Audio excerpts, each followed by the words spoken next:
Hello everyone.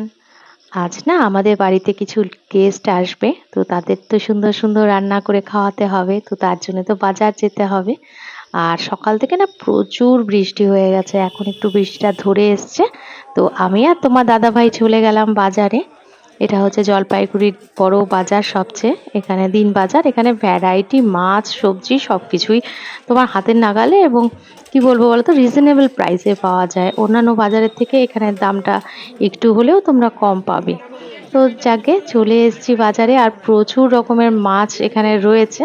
তার থেকে অনেক রকম মাছই আমি নিয়েছি, সবটাই তোমাদের বাড়িতে গিয়ে শেয়ার করছি। আর বর্ষার মরশুম, বারবার তো আমার চোখ ইলিশের দিকে চলে যাচ্ছিল। রুপোলি রুপোলি ইলিশগুলো দেখে যে কি ভালো লাগছিল। তো ইলিশ মাছের দামটাও এবছর প্রচণ্ডই চড়া রয়েছে।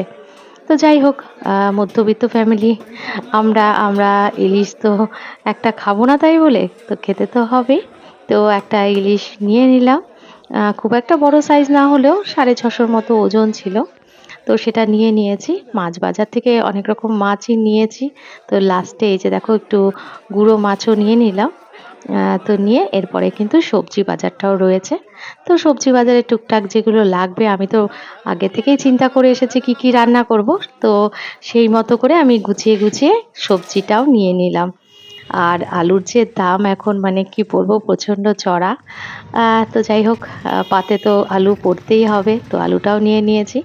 এবার এখন বাড়ি যাচ্ছি, আর তোমাদের দাদাভাইকে তো দেখানো যাবে না, কারণ ও একদম কিন্তু ছবি তুলতে পছন্দ করে না। তো যাকে, তো এখানে দেখো পাবদা মাছ নিয়েছিলাম, ছোট মাছ বললাম না। আর এটা না আমার খুব প্রিয় একটা মাছ, সেটা হচ্ছে লোটে মাছ। ওটা আমার জন্যে নিয়েছি, বাড়ির কেউ খায় না। চিংড়ি মাছ নিয়েছি, এই যে দেখো আর মাছ নিয়েছি। আর এদিকে এই যে ইলিশ। তো সবকটাই আমি ভালো করে ধুয়ে নিয়ে এরপরে কিন্তু আমি রান্না শুরু করব। তো রান্নায় ফার্স্টেই দেখো আমি ডালটা চাপিয়ে দিয়েছি। আর আজকে আমি করছি হচ্ছে কলমি শাক আর মিষ্টি কুমড়ো দিয়ে পাতলা একটা মসুর ডাল। আর ছোট মাছ দেখলে না, গুঁড়ো মাছের চচ্চড়ি করা হচ্ছে। আলু, বেগুন, মূলো আর লাস্টে ধনেপাতা ছড়িয়ে। এটা যা টেস্টি হয়েছিল না, এটা আমি বলছি না। তো আমি তো খাওয়ানোর পরেই তোমাদেরকে ভিডিওটা শেয়ার করছি। যারা খেয়েছে তারাই বলেছিল যে মাছের চচ্চড়িটা কিন্তু বেশ ভালো হয়েছিল। তো যাই হোক, তো তোমরা দেখে নাও এটা।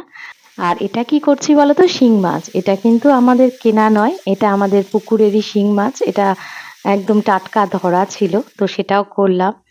আর ওই যে আর মাছটা এনেছিলাম, তো আর মাছের একটা রসা করলাম। কেমন হয়েছে তোমরা আমাকে কমেন্ট করে জানিও। সাথে অল্প চিকেনও করে নিয়েছি, কারণ যারা আসছে তাদের মধ্যে একজন মাটন খায় না, তো তার জন্য চিকেন। আর শেষে এই যে মাটনটাকে পুরো ম্যারিনেট করে রাখলাম। আধা ঘন্টা পর এই দেখো, আমি প্রেসারে করে করতে বেশি ভালোবাসি। বড় বড় আলু দিয়ে যে একটা ঝোল ঝোল টাইপের মাংস হয় না, সেটাই আমি বরাবর করে থাকি। তো এই দেখো মাটন রান্না কমপ্লিট। কেমন হয়েছে আমাকে জানিও। Tata, by.